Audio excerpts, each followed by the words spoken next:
ನಮಸ್ಕಾರ ನನ್ನ ಸ್ನೇಹಿತರೆ, welcome back to my YouTube channel.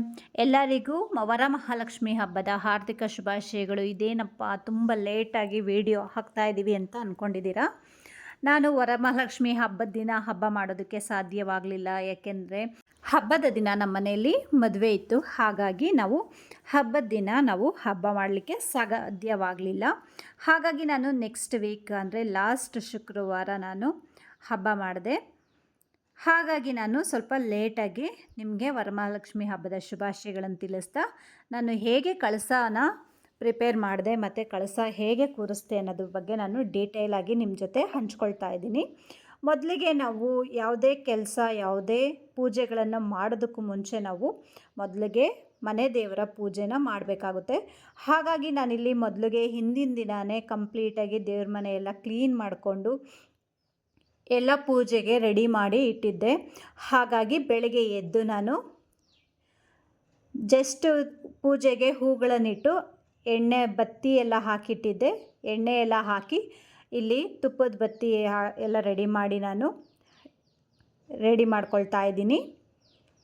ಇಲ್ಲಿ ದೇವ್ರ ಮನೆಯೆಲ್ಲ ಕಂಪ್ಲೀಟಾಗಿ ರೆಡಿ ಮಾಡಿ ನಂತರ ನಾನು ಲಕ್ಷ್ಮೀನ ಕೂರಿಸೋದಕ್ಕೆ ಏನೇನು ಬೇಕು ಎಲ್ಲ ರೆಡಿ ಮಾಡ್ಕೊಳ್ತಾ ಇದ್ದೀನಿ. ಮೊದಲಿಗೆ ನಾವಿಲ್ಲಿ ಕಂಕಣನ ರೆಡಿ ಮಾಡ್ಕೊಳ್ತಾ ಇದ್ದೀನಿ. ಇಲ್ಲಿ ನಾನು ಪೂಜೆಗೆ ಕೂರೋದ್ರಿಂದ, ಪೂಜೆ ನಾನು ಮಾಡೋದ್ರಿಂದ 16 ಎಳೆ ಕಂಕಣನ ನಾನು ಕಟ್ಕೊಂಡು ಬಾಕಿ ಎಲ್ಲ ನಾನು ಮನೆಯವ್ರಿಗೆಲ್ಲ ರೆಡಿ ಮಾಡಿ ಇಟ್ಟಿದ್ದೀನಿ. ಯಾವುದೇ ಪೂಜೆ ಆಗಲಿ ಕಂಕಣ ಕಟ್ಕೊಳ್ದೆ ಪೂಜೆ ಮಾಡಿದ್ರೆ ಅದಕ್ಕೆ ಫಲ ಸಿಗೋದಿಲ್ಲ. ಹಾಗಾಗಿ ಮೊದಲಿಗೆ ಕಂಕಣ ರೆಡಿ ಮಾಡಿಟ್ಟು ನಂತರ ನಾನು ಕಳಸಕ್ಕೆ ಇಡ್ತಾರಂತಹ ಕಾಯಿಗೆ ಅರಿಶಿನ ಹಚ್ಚಿ ಕುಂಕುಮ ಹಚ್ಚಿ ಇಡ್ತಾ ಇದ್ದೀನಿ. ನೋಡಿ, ನಂತರ ಇಲ್ಲಿ ನಾನು ಯಾವ ಪೀಠದ ಮೇಲೆ ಲಕ್ಷ್ಮಿ ಕೂರಿಸ್ಬೇಕು ಅಂದ್ಕೊಂಡಿದ್ನೋ ಅಲ್ಲಿಗೆ ನಾನು ಒಂದು ಬಾಳೆ ಎಲೆ ಹಾಕಿ ನಂತರ 5 ಮುಷ್ಟಿಯಷ್ಟು ಅಕ್ಕಿ ಹಾಕಿ ನೀಟಾಗಿ ಹರಕೊಳ್ತಾ ಇದ್ದೀನಿ. ನೀಟಾಗಿ ಹರಡಿದ ನಂತರ ಅದ್ರ ಮೇಲೆ ನಾನು ಅಷ್ಟದಳ ರಂಗೋಲಿನ ಬರಿತಾ ಇದ್ದೀನಿ. ನಾನಿಲ್ಲಿ ರಂಗೋಲಿ ಹಿಟ್ಟಲ್ಲಿ ಮೊದಲಿಗೆ ನಾವು ಪೀಠ ರೆಡಿ ಮಾಡೋದಕ್ಕೂ ಮುಂಚೆನೇ ನಾನು ರಂಗೋಲಿ ಎಲ್ಲ ಹಾಕಿ ಪೀಠ ರೆಡಿ ಮಾಡಿದ್ದೆ. ಹಾಗಾಗಿ ಈಗ ಅಕ್ಕಿ ಮೇಲೆ ಅಷ್ಟದಳ ರಂಗೋಲಿನ ಬೆರಳಲ್ಲೇ ಹಾಕ್ಕೊಳ್ತಾ ಇದ್ದೀನಿ. ಹಾಕಿ ನಂತರ ನಾನು ಅದರ ಮೇಲೆ ಅಷ್ಟಲಕ್ಷ್ಮಿ ಯಂತ್ರ ಇಟ್ಟಿದ್ದೀನಿ. ಇಲ್ಲಿ ವಿಡಿಯೋ ಸ್ಕಿಪ್ ಆಗಿದೆ ನಿಮಗೆ. ಅಷ್ಟಲಕ್ಷ್ಮಿ ಯಂತ್ರ ಇಟ್ಟು ನಂತರ ನಾನು ಕಳಸ ಇಟ್ಟು ಆಮೇಲೆ ಸೀರೆ ಎಲ್ಲ ಅದಕ್ಕೆ ಉಡಿಸ್ತಾ ಇದ್ದೀನಿ. ಸೀರೆ ಉಡಿಸೋದಕ್ಕೂ ಮುಂಚೆ ನಾನಿಲ್ಲಿ ಲಕ್ಷ್ಮಿ ಮುಖವಾಡನ ಕಟ್ಟುತ್ತಾ ಇದ್ದೀನಿ. ನೋಡಿ, ನಾವು ಮೊದಲಿಗೆ ನಾವೇನು ಮಾಡಬೇಕು ಅಂದರೆ ಗಂಗೆ ಪೂಜೆ ಮಾಡೋದು ತುಂಬ ಇಂಪಾರ್ಟೆಂಟ್ ಆಗುತ್ತೆ. ನಿಮ್ಮ ಹತ್ರ ಎಲ್ಲ ಲಕ್ಷ್ಮೀ ವ್ರತಾಚರಣೆದು ಬುಕ್ ಇದ್ದರೆ ಬುಕ್ಕಲ್ಲಿ ಡೀಟೇಲ್ ಆಗಿದೆ. ನಾವು ಯಾವ ರೀತಿ ಗಂಗೆ ಪೂಜೆ ಮಾಡಬೇಕು, ಯಾವ ರೀತಿ ಕಳಸ ಪ್ರತಿಷ್ಠಾಪನೆ ಮಾಡಬೇಕು. ಕಳಸ ಪ್ರತಿಷ್ಠಾಪನೆ ಮಾಡಬೇಕಾದ್ರೆ ಅಷ್ಟಲಕ್ಷ್ಮಿ ಯಂತ್ರ ಎಷ್ಟು ಇಂಪಾರ್ಟೆಂಟ್ ಆಗಿರುತ್ತೆ. ಅಷ್ಟಲಕ್ಷ್ಮಿ ಯಂತ್ರ ಇಟ್ಟರೆ ನಾವಿಲ್ಲಿ ನಮಗೆ ಪೂರ್ಣ ಫಲ ಅನ್ನೋದು ಸಿಗುತ್ತೆ. ಅಷ್ಟಲಕ್ಷ್ಮಿ ಯಂತ್ರ ನಾವು ಇಟ್ಟಿಲ್ಲ ಅಂದರೆ ಅದು ನಮಗೆ ತಾತ್ಕಾಲಿಕ ಫಲ ಮಾತ್ರ ದೊರಕುತ್ತೆ. ಹಾಗಾಗಿ ನಾನು ಅಷ್ಟಲಕ್ಷ್ಮಿ ಯಂತ್ರನ ಕಳಸದ ಕೆಳಗಡೆ ಇಟ್ಟು ನಂತರ ಕಳಸದೊಳಗೆ ಲಾವಂಚ ಬೇರು, ಹೂವು, ಅರಿಶಿನ, ಕುಂಕುಮ, ಗಂಧ, ಗೋಮತಿ ಚಕ್ರ, ಕವಡೆ, ಕಮಲದ ಬೀಜ ಮತ್ತು ಒಂದು ಬೆಳ್ಳಿ ಕಾಯಿನು ಇಷ್ಟನ್ನು ನಾನು ಹಾಕಿದ್ದೀನಿ. ನಾನಿಲ್ಲಿ ಯಾವುದೇ ಥರದ ಡ್ರೈ ಫ್ರೂಟ್ಸನ್ನು ಹಾಕ್ತಾಯಿಲ್ಲ. ನಾನು ಡ್ರೈ ಫ್ರೂಟ್ಸಲ್ಲೇ ನೈವೇದ್ಯ ಎಲ್ಲ ಮಾಡ್ತಾಯಿದ್ದೀನಿ. ಹಾಗಾಗಿ ಡ್ರೈ ಫ್ರೂಟ್ಸ್ ಹಾಕ್ತಾಯಿಲ್ಲ. ಕಳಸಕ್ಕೆ ಡ್ರೈ ಫ್ರೂಟ್ಸ್ ಹಾಕಿದ್ರೆ ಮಾರನೇ ದಿನ ಬೆಳಗ್ಗೆ ಅದೆಲ್ಲ ಸ್ವಲ್ಪ ಸ್ಮೆಲ್ ಬರುತ್ತೆ. ಹಾಗಾಗಿ ನಾನು ಯಾವುದೇ ರೀತಿಯ ಡ್ರೈ ಫ್ರೂಟ್ಸ್ನ ಕಳಸದೊಳಗಡೆ ಹಾಕ್ತಾಯಿಲ್ಲ. ಇಷ್ಟೆಲ್ಲ ಹಾಕಿ ನಂತರ ಗಂಗೆ ಪೂಜೆ ಮಾಡಿ ನಂತರ ನಾವು ಮುಖವಾಡನ ಕೂರಿಸ್ಬೇಕಾಗುತ್ತೆ. ನಾನಿಲ್ಲಿ ಗಂಗೆ ಪೂಜೆ ಮಾಡಿರ್ತಕ್ಕಂತಹ ವಿಡಿಯೋ ಸ್ವಲ್ಪ ಸ್ಕಿಪ್ ಆಗಿದೆ. ಹಾಗಾಗಿ ನಾನು ಅದನ್ನು ಹಾಕೋದಕ್ಕೆ ಆಗಿಲ್ಲ. ನಂತರ ನಾನಿಲ್ಲಿ ಎಲ್ಲ ಮುಖವಾಡಗಳನ್ನೆಲ್ಲ ಇಟ್ಟು ಲಕ್ಷ್ಮೀನ ರೆಡಿ ಮಾಡ್ಕೊಳ್ತಾ ಇದ್ದೀನಿ. ನಾವು ಇಷ್ಟೆಲ್ಲ ಪ್ರಿಪ್ರೇಷನ್ ಮಾಡ್ಕೊಳ್ಬೇಕು ಅಂದರೆ ಬೆಳಗಿನ ಜಾವ ನಾವು ಬೇಗ ಎದ್ದಿರಬೇಕು ಅಥವಾ ಫುಲ್ ನೈಟ್ ನಾವು ಎದ್ದಿರಬೇಕಾಗುತ್ತೆ. ಇಲ್ಲ ಅಂದರೆ ಇಷ್ಟು ಕೆಲಸ ನಾವು ಮಾಡಿ ಬೆಳಗ್ಗೆ ಬ್ರಾಹ್ಮಿ ಮುಹೂರ್ತದಲ್ಲಿ ಪೂಜೆ ಮಾಡೋದಕ್ಕೆ ಸಾಧ್ಯವಾಗೋದಿಲ್ಲ. ಬ್ರಾಹ್ಮಿ ಮುಹೂರ್ತದಲ್ಲಿ ಪೂಜೆ ಮಾಡಬೇಕು ಅಂತ ಇರೋರು ನಾವು ನೈಟೆಲ್ಲ ಲಕ್ಷ್ಮಿ ರೆಡಿ ಮಾಡ್ಕೊಳ್ಬೇಕಾಗುತ್ತೆ. ಮತ್ತು ಪೂಜೆ ಪುನಸ್ಕಾರಗಳೆಲ್ಲ ನಾವು ಬೆಳಗಿನ ಜಾವದಿಂದನೇ ಸ್ಟಾರ್ಟ್ ಮಾಡ್ಕೊಳ್ಬೇಕಾಗುತ್ತೆ. ಹಾಗಾಗಿ ನಾನಿಲ್ಲಿ 2 ಗಂಟೆಗೆ ಎದ್ದು ಫಸ್ಟು ನಾನು ಮನೆ ದೇವರ ಪೂಜೆಗೆ ಎಲ್ಲ ರೆಡಿ ಮಾಡಿ, ನಂತರ ಕಳಸ ಪೂಜೆ ಮಾಡಿ, ಅಂದರೆ ಗಂಗೆ ಪೂಜೆ ಮಾಡಿ, ನಂತರ ನಾನಿಲ್ಲಿ ಲಕ್ಷ್ಮೀ ದೇವಿನ ರೆಡಿ ಮಾಡ್ಕೊಳ್ತಾ ಇದ್ದೀನಿ. ಲಕ್ಷ್ಮೀ ದೇವಿಗೆ ನಾವು ಎಷ್ಟು ಚೆನ್ನಾಗಿ ರೆಡಿ ಮಾಡಿದ್ರೂ ಅಷ್ಟು ಖುಷಿ ಆಗ್ತಾ ಇರುತ್ತೆ. ಎಷ್ಟು ರೆಡಿ ಮಾಡಿದ್ರೂ ಸಾಲದು ಅನಿಸುತ್ತೆ. ನಾವು ಹೇಗೆ ಕಂಪ್ಲೀಟಾಗಿ ರೆಡಿ ಆಗಬೇಕು ಅಂತ ಟೈಮ್ ತೊಗೊತೀವೋ ಅಷ್ಟು ಟೈಮು ನಮಗೆ ಲಕ್ಷ್ಮೀನ ರೆಡಿ ಮಾಡೋದಕ್ಕೆ ಆಗುತ್ತೆ. ಎಷ್ಟು ಸಿಂಪಲ್ಲಾಗಿ ನಾವು ಮಾಡ್ತೀವಿ ಅಂದ್ರೂ ನಮಗೆ ಸಮಾಧಾನ ಅನಿಸೋದಿಲ್ಲ. ಅಷ್ಟು ಚೆನ್ನಾಗಿ ಲಕ್ಷ್ಮಿ ಕಾಣಬೇಕು ಅನ್ನೋದೇ ನಮ್ಮ ಮನಸ್ಸುಗಳಲ್ಲಿರುತ್ತೆ. ಹಾಗಾಗಿ ಟೈಮ್ ಸಹ ಯಥೇಚ್ಛವಾಗಿ ನಮಗೆ ಬೇಕಾಗುತ್ತೆ. ನೋಡಿ, ನಾವು ಬರೀ ಅಲಂಕಾರಕ್ಕೆ ಒತ್ತು ಕೊಡದೆ ಮೊದಲಿಗೆ ಪೂಜೆ ಪುನಸ್ಕಾರಗಳನ್ನೆಲ್ಲ ಕರೆಕ್ಟಾಗಿ ನಾವು ವಿಧಿವತ್ತಾಗಿ ನಾವು ಮಾಡ್ತಾ ಬರಬೇಕು. ನಾವು ಹೇಗೆ ಪೂಜೆಗಳನ್ನು ವಿಧಿವತ್ತಾಗಿ ಮಾಡ್ತಾ ಬರ್ತೀವೋ ಆಗ ಅಲಂಕಾರಕ್ಕಿಂತ ಹೆಚ್ಚು ನಮಗೆ ಮನಸ್ಸಿಗೆ ನೆಮ್ಮದಿ ಸಿಗುತ್ತೆ. ಅಲಂಕಾರನೇ ಮುಖ್ಯ ಅಲ್ಲ, ಪೂಜೆ ಪುನಸ್ಕಾರಗಳು, ಪೂಜಾ ವಿಧಾನಗಳು ಮುಖ್ಯವಾಗುತ್ತೆ. ಹಾಗಾಗಿ ಯಾರೆಲ್ಲ ಲಕ್ಷ್ಮೀ ಪೂಜೆ ಮಾಡಬೇಕು ಅಂದ್ಕೊಂಡಿದ್ದೀರಾ ಅವರು ಮೊದಲಿಗೆ 2 ದಿನಗಳ ಮುಂಚೆಲೇ ನೀವು ಲಕ್ಷ್ಮೀ ವ್ರತ ಬುಕ್ಕನ್ನು ಓದಬೇಕು. ಓದಿದ್ರೆ ಅದರಲ್ಲಿ ಡೀಟೇಲಾಗಿ ನೀಟಾಗಿ ತಿಳಿಸಿರ್ತಾರೆ. ಇವಾಗ ತುಂಬ ಕನ್ಫ್ಯೂಷನ್ಸ್ ಇರುತ್ತೆ.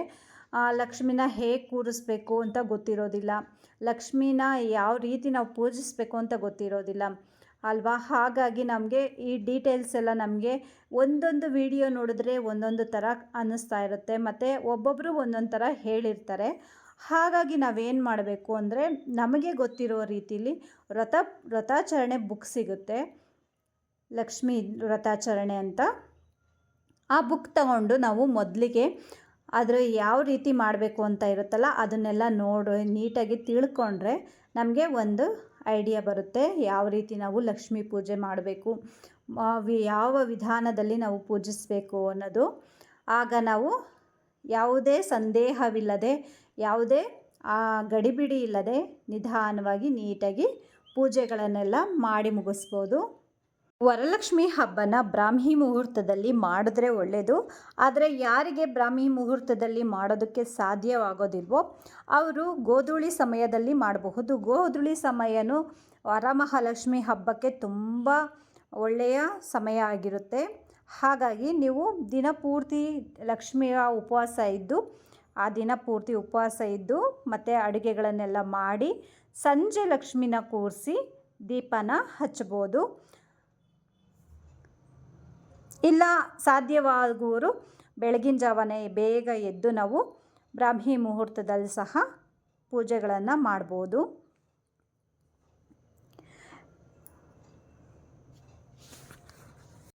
ನಾವು ಲಕ್ಷ್ಮೀ ಪೂಜೆ ಮಾಡಬೇಕಾದ್ರೆ ಮತ್ತು ಕಳಸ ಪ್ರತಿಷ್ಠಾಪನೆ ಮಾಡಬೇಕಾದ್ರೆ ಎಷ್ಟು ಮುತುವರ್ಜಿಯಿಂದ, ಎಷ್ಟು ಆಚರಣೆಯಿಂದ ನಾವು ಮಾಡ್ತೀವೋ ಅದೇ ರೀತಿ ಕಳಸ ಕದಲಿಸ್ಬೇಕಾದ್ರೂ ಸಹ ಅಷ್ಟೇ ಎಚ್ಚರಿಕೆನ ವಹಿಸಬೇಕಾಗುತ್ತೆ.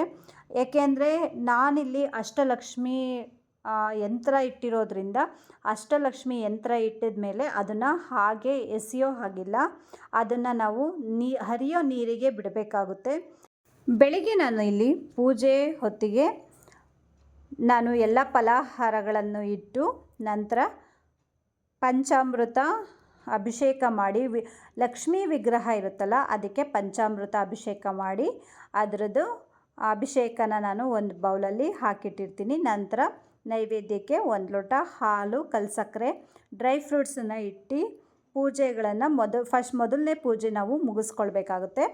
ನಂತರದ ಪೂಜೆ ನಾನು 9 ಗಂಟೆ 10 ಗಂಟೆ ಒಳಗಡೆ ಮಾಡಬೇಕಾಗುತ್ತೆ. ರಾಹುಕಾಲ 10:30 ಸ್ಟಾರ್ಟ್ ಆಗುತ್ತೆ ಶುಕ್ರವಾರ.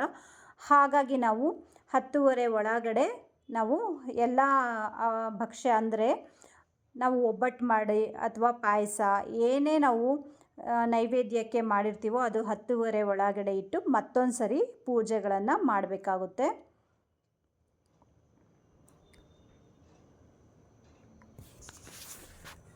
ಇಲ್ಲಿ ಪೂಜೆಗಳನ್ನು ಮಾಡಬೇಕಾದ್ರೆ ಅಷ್ಟಲಕ್ಷ್ಮಿ ಅಷ್ಟೋತ್ತರಗಳನ್ನು ನಾವು ಹೇಳಬೇಕಾಗುತ್ತೆ ಮತ್ತು ಕುಂಕುಮಾರ್ಚನೆ ಮಾಡಬೇಕಾಗುತ್ತೆ.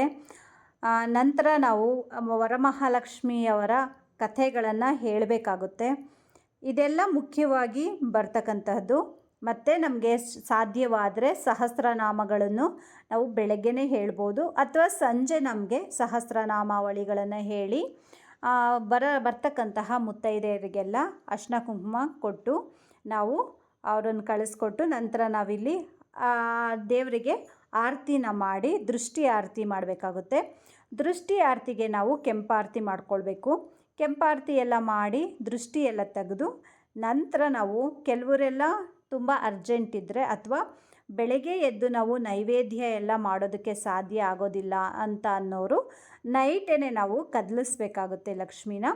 ಅಥವಾ ನಮಗೆ ಸಾಧ್ಯವಾಗುತ್ತೆ ಬೆಳಗ್ಗೆ ಎದ್ದು ನಾವು ನೈವೇದ್ಯ ಎಲ್ಲ ರೆಡಿ ಮಾಡಿ ದೇವಿಗೆ ಪೂಜೆ ಎಲ್ಲ ಸಲ್ಲಿಸಿ ನಂತರ ವಿಸರ್ಜಿಸ್ತೀವಿ ಅನ್ನೋದಾದರೆ ನಮಗೆ ಬೆಳಗ್ಗೆನೇ ಕದಲಿಸ್ಕೊಂಡ್ರೆ ನಡೆಯುತ್ತೆ. ಶನಿವಾರ ನಮಗೆ 9 ಗಂಟೆಯಿಂದ ರಾಹುಕಾಲ ಬರುತ್ತೆ. ಹಾಗಾಗಿ ಅಷ್ಟರೊಳಗಡೆ ಪೂಜೆ ಎಲ್ಲ ಮಾಡಿ ಕಳಸ ಕದಲಿಸೋರು ಕದಲಿಸ್ಕೊಳ್ಬೋದು. ಅಥವಾ ರಾಹುಕಾಲ ಎಲ್ಲ ಮುಗಿದ ನಂತರ ನಾವು ಲಕ್ಷ್ಮಿನ ಪೂಜೆ ಮಾಡಿ ಕದಲಿಸ್ಕೊಳ್ಬೇಕಾಗುತ್ತೆ. ನಾನಿಲ್ಲಿ ಲಕ್ಷ್ಮಿನೆಲ್ಲ ಸಂಪೂರ್ಣವಾಗಿ ರೆಡಿ ಮಾಡಿ ನಂತರ ನಾನು ರೆಡಿ ಆಗೋದಕ್ಕೆ ಹೋಗ್ತೀನಿ. ನಾನಿಲ್ಲಿ ರೆಡಿಯಾಗಿ ಬಂದು ಮೊದಲಿಗೆ ಕಂಕಣ ಕಟ್ಕೊಂಡು ನಾನಿಲ್ಲಿ ಮನೆ ದೇವರ ಪೂಜೆ ಎಲ್ಲ ನಿರ್ವಿಘ್ನವಾಗಿ ನೆರವೇರಿಸಿ ಆನಂತರ ಗಣಪತಿ ಪೂಜೆ ಮಾಡಬೇಕಾಗುತ್ತೆ. ಫಸ್ಟು ನಾವು ಮಾಡಿರ್ತಾ ಇರ್ತಕ್ಕಂತಹ ವ್ರತದ ಯಾವುದೇ ಅಡಚಣೆ ಬರದೇ ಇರಲಿ ಅಂತ ನಾವಿಲ್ಲಿ ವಿಘ್ನೇಶ್ವರನಿಗೆ ಯಾವುದೇ ವಿಘ್ನ ಬಾರದೇ ಇರೋ ರೀತಿಯಲ್ಲಿ ಕಾಪಾಡುವಂಥ ಪೂಜೆ ಮಾಡಬೇಕಾಗುತ್ತೆ. ಹಾಗಾಗಿ ಮೊದಲಿಗೆ ವಿಘ್ನೇಶ್ವರನಿಗೆ ನಾವು ನೈವೇದ್ಯನ ಅರ್ಪಿಸಬೇಕು. ಹಾಗಾಗಿ ವಿಘ್ನೇಶ್ವರನಿಗೆ ಗರಿಕೆ ಅಂದರೆ ತುಂಬ ಇಷ್ಟ. ಗರಿಕೆ ಇಟ್ಟು ನಂತರ ನೈವೇದ್ಯಕ್ಕೆ ಬೆಲ್ಲ ಬಾಳೆಹಣ್ಣು ಇಟ್ಟು ಪೂಜೆಯನ್ನು ಮಾಡಬೇಕಾಗುತ್ತೆ. ಇಲ್ಲ ಅಂದರೆ ಬೆಲ್ಲದ ಅನ್ನ ಅಥವಾ ನೀವು ಬೆಲ್ಲದಿಂದ ನಿಮಗೆ ತುಂಬ ಟೈಮ್ ಇತ್ತು ಅಂದರೆ ಬೆಲ್ಲದಿಂದ ಯಾವುದೇ ಒಂದು ಪ್ರಸಾದನ ರೆಡಿ ಮಾಡಿ ನೈವೇದ್ಯವಾಗಿ ಅರ್ಪಿಸ್ಬೋದು. ಇಲ್ಲ ನಮಗೆ ಟೈಮ್ ಇಲ್ಲ ಅಂದರೆ ಬೆಲ್ಲ ಇಟ್ಟರು ಸಾಕಾಗುತ್ತೆ. ಇಲ್ಲಿ ನನಗೆ ತಿಳಿದಿರೋವಷ್ಟು ಮತ್ತು ವರಮಹಾಲಕ್ಷ್ಮಿ ವ್ರತಾಚರಣೆಯ ಪುಸ್ತಕದಲ್ಲಿ ನಾನು ಎಷ್ಟು ಓದಿ ತಿಳ್ಕೊಂಡಿದ್ದೀನೋ ಅಷ್ಟನ್ನು ನಾನು ಇಲ್ಲಿ ನಿಮ್ಮ ಹತ್ರ ಹಂಚ್ಕೊಳ್ತಾ ಇದ್ದೀನಿ. ಏನಾದರೂ ತಪ್ಪಿದರೆ ದಯವಿಟ್ಟು ಕ್ಷಮಿಸ್ಬಿಡಿ.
ಲಕ್ಷ್ಮಿನ ಅಲಂಕಾರ ಪ್ರಿಯೆ ಅಂತಾರೆ.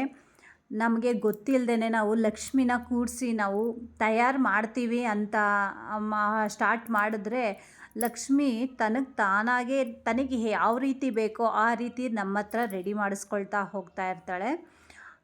ನೋಡ್ತಿದ್ದಂಗೆ ನಮಗೆ ಗೊತ್ತಿಲ್ಲದೆ ನಾವು ತುಂಬ ಸುಂದರವಾಗೇ ಲಕ್ಷ್ಮಿನ ರೆಡಿ ಮಾಡಿರ್ತೀವಿ. ನಾನು ಈ ಸರಿ ಲಕ್ಷ್ಮೀ ಪೂಜೆಗೆ ಅಲಂಕಾರ ಮಾಡೋದಕ್ಕೆ ಎಕ್ಸ್ಟ್ರಾ ನಾನು ಬ್ಯಾಕ್ ಡ್ರಾಪನ್ನ ಮೀಶೋನಲ್ಲಿ ತಗೊಂಡಿದ್ದೆ ನಾನು.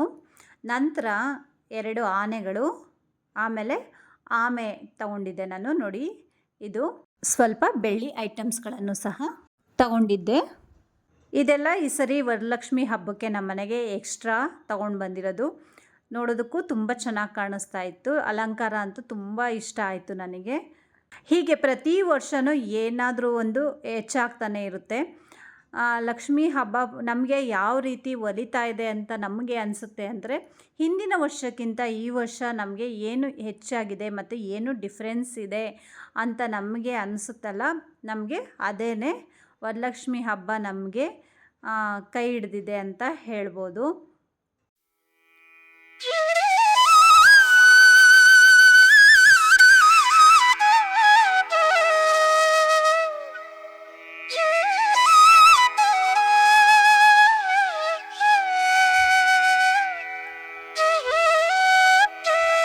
ನಂತರ ನಾನಿಲ್ಲಿ ಲಕ್ಷ್ಮೀ ದೇವಿಗೆ ಮಡ್ಲಕ್ಕಿನ ಇಡ್ತಾ ಇದ್ದೀನಿ. ಮೊದಲಿಗೆ ಬಾಗಿನದ ಸಾಮಾನು ನಾನು ರೆಡಿ ತೊಗೊಂಡು ಬಂದಿದ್ದೆ. ಬಾಗಿನದ ಸಾಮಾನು ಇಟ್ಟು ಮಡ್ಲಕ್ಕಿ ಹಾಕ್ತಾಯಿದ್ದೀನಿ. ನಾವು 5 ಹಿಡಿಯಷ್ಟು ಅಕ್ಕಿನ ಹಾಕಬೇಕಾಗುತ್ತೆ. ನಂತರ 1 ತೆಂಗಿನಕಾಯಿ, 1 ಡಜನ್ ಬಳೆ, ನಾನು ಲಕ್ಷ್ಮಿಗೆ ಕೈಗೆ ಹಾಕಿದ್ದೀನಲ್ಲ ಆ ಬಳೆನ ನಾನು ದೇವಸ್ಥಾನಕ್ಕೆ ಕೊಡ್ತೀನಿ. ಇಷ್ಟು ಬಾಗಿನನ ನಾವು ರೆಡಿ ಮಾಡಿಟ್ಟು ಕೊನೆಯ ದಿನ ಲಕ್ಷ್ಮಿನ ನಾವು ಕದಲಿಸ್ಬಿಟ್ಟು ನಂತರ ಕಳಸನೆಲ್ಲ ನಾವು ವಿಸರ್ಜನೆ ಮಾಡಿ ನಂತರ ನಾವು ದೇವಸ್ಥಾನಕ್ಕೆ ಹೋಗಿ ಮಡ್ಲಕ್ಕಿ ಎಲ್ಲ ಕೊಟ್ಟು ಪೂಜೆ ಮಾಡಿಸ್ಕೊಂಬಂದರೆ ನಮ್ಮದು ವರಲಕ್ಷ್ಮಿ ಹಬ್ಬ ಸಂಪೂರ್ಣ ಆಯಿತು ಅಂತ. ಇಲ್ಲಿ ನಾನು ಅರ್ಶಿಣದ ಬೋಟು ಸಹ ನಾನು ಲಕ್ಷ್ಮೀ ದೇವಿ ಮುಂದೆ ಇಟ್ಟಿದ್ದೀನಿ. ನಾನಿಲ್ಲಿ ಏನೇನು ಲಕ್ಷ್ಮೀ ದೇವಿ ಮುಂದೆ ಇಡ್ತೀನಿ ಅನ್ನೋದನ್ನು ನಾನು ನಿಮಗೆ ತಿಳಿಸ್ತಾ ಇದ್ದೀನಿ. ಮೊದಲಿಗೆ ನಾನು ಗಣಪತಿ ಇಟ್ಟು ಗಣಪತಿಗೆ ಬೆಲ್ಲ ಮತ್ತು 2 ಬಾಳೆಹಣ್ಣು, ಎಲೆ ಅಡಿಕೆ, ನಮಗೆ ದಕ್ಷಿಣೆ ನಮ್ಮ ಶಕ್ತಿಯಾನುಸಾರ ₹1 ಆದರೂ ಇಡ್ಬೋದು, ₹11 ಆದರೂ ಇಡ್ಬೋದು, ₹101 ಆದರೂ ಇಡಬಹುದು. ಅದನ್ನು ನಾವು ದೇವಸ್ಥಾನಕ್ಕೆ ಕೊಡಬೇಕಾಗುತ್ತೆ. ನಂತರ ಕಳಸ ಇಟ್ಟಿದ್ದೀನಿ ಕಳಸ. ಆನಂತರ ದುಡ್ಡು ನಿಮ್ಮ ಹತ್ರ ಎಷ್ಟಿರುತ್ತೋ ಅಷ್ಟು ಇಡ್ಬೋದು. ನಾನಿಲ್ಲಿ ₹101 ಚೇಂಜನ್ನ ನಾನು ಪ್ರತಿ ವರ್ಷವೂ ಲಕ್ಷ್ಮೀ ದೇವಿಗೆ ಇಟ್ಟು ಪೂಜೆ ಮಾಡಿ ನಂತರ ಅದೇ ದುಡ್ಡನ್ನು ನಾನು ಎತ್ತಿಡ್ತೀನಿ. ನಂತರ ನಾನು ನೆಕ್ಸ್ಟ್ ವರ್ಷವೂ ಸಹ ಅದೇ ಹಣದಿಂದ ಲಕ್ಷ್ಮೀ ದೇವಿಗೆ ಅಲಂಕಾರ ಮಾಡಿ ನಂತರ ಪಂಚಾಮೃತ, ದೀಪಗಳು, ನಾನು ತುಪ್ಪದ ದೀಪನ ಇಲ್ಲಿ ಹಚ್ತೀನಿ ಹಬ್ಬದ ದಿನ. ಆಮೇಲೆ ಎಲೆ ಅಡಿಕೆದು 1 ಪ್ಲೇಟು, ಫಲಹಾರ 1 ಪ್ಲೇಟು ಮತ್ತು ಡ್ರೈ ಫ್ರೂಟ್ಸ್ ಎಲ್ಲ 1 ಪ್ಲೇಟಲ್ಲಿಟ್ಟು ಮುಂದೆಗಡೆ ರೆಡಿ ಮಾಡ್ತೀನಿ. ಪ್ರತಿ ವರ್ಷ ತಿಂಡಿ ಸಾಮಾನುಗಳು ಚಕ್ಲಿ, ಕೋಡುಬಳೆ, ನಿಪ್ಪಟ್ಟನ್ನೆಲ್ಲ ಮಾಡ್ತಿದ್ದೆ. ಈ ಸರಿ ಆಗಲಿಲ್ಲ. ಹಾಗಾಗಿ ನಾನು ಹಣ್ಣುಗಳನ್ನು ಮತ್ತು ಡ್ರೈ ಫ್ರೂಟ್ಸನ್ನೇ ಇಟ್ಟು ಪೂಜೆ ಮಾಡ್ತಾಯಿದ್ದೀನಿ. ಇಷ್ಟು ನಾನು ವರಮಹಾಲಕ್ಷ್ಮಿ ಹಬ್ಬದ ಬಗ್ಗೆ ನಿಮಗೆ ನಿಮ್ಮ ಹತ್ರ ಹಂಚ್ಕೊಂಡಿದ್ದೀನಿ. ಇದರಲ್ಲಿ ಏನಾದರೂ ತಪ್ಪಿದ್ರೆ ದಯವಿಟ್ಟು ನಂಗೆ ಕ್ಷಮಿಸಿ. ಇನ್ನೂ ನನ್ನ ಚಾನಲ್ನ ಯಾರೆಲ್ಲ ಸಬ್ಸ್ಕ್ರೈಬ್ ಆಗಿ ನೋಡ್ತಾ ಇದ್ದೀರಾ ದಯವಿಟ್ಟು ನನ್ನ ಚಾನಲ್ನ ಲೈಕ್ ಮಾಡಿ, ಸಬ್ಸ್ಕ್ರೈಬ್ ಆಗಿ, ಬೆಲ್ ಐಕಾನ್ ಒತ್ತೋದನ್ನು ಮಾತ್ರ